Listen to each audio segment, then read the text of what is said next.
And right now at 6, a significant decrease in violent crimes in Milwaukee. Look at the numbers. Year-end numbers that is, from Milwaukee Police show homicides are down 21% in the city after 3 straight record years, but they're still higher than pre-pandemic levels. TMJ4's Ben Jordan goes in depth with 2 key leaders who develop violence prevention strategies in Milwaukee and what they think is behind the encouraging dip. No one knows Milwaukee homicide data quite like Dr. Constance Kostelac at the Medical College of Wisconsin. We are seeing some positive trends in neighborhoods. She leads the Milwaukee Homicide Review Commission, a group that seeks to understand crime trends and create strategies on where to focus resources. I think we should all be encouraged by the decrease. Lately, the results have been promising as the city has seen a 9% dip across the board in violent crime. What do you think is the biggest cause for this decrease? It's really a combination of what we're seeing nationally in terms of some of the distance from the pandemic and the distance from some of the issues, particularly in the summer of 2020, that really heightened a lot of tensions across the U.S. But at the same time, based on the fact that we're involved with evaluating specific programs like 414 Life, we're involved with other initiatives that are doing a lot of on-the-ground work.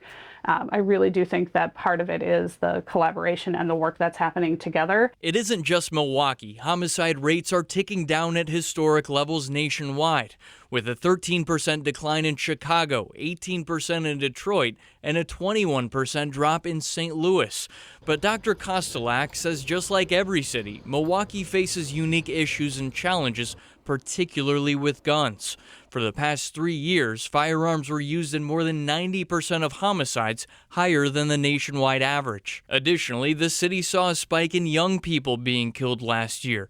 More than 4 in every 10 were 24 years old or younger. Ashanti Hamilton says the 2 primary problems behind violence in the city continue to be domestic violence and retaliation among teens. A lot of youth-based violence that was centered around pain-based groups that had the access to firearms in order to use those in their retaliation activities. A lot of innocent bystanders affected by that, and so that was a particular spike. Hamilton leads the Office of Community Wellness and Safety, formerly known as the Office of Violence Prevention.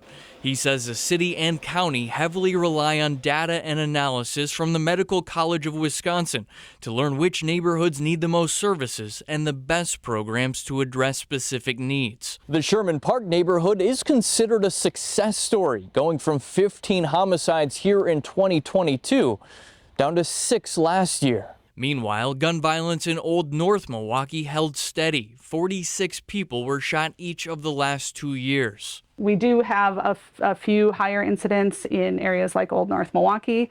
The good thing is that's also an area of focus for multiple programs. So we know that's an area that has some particular needs.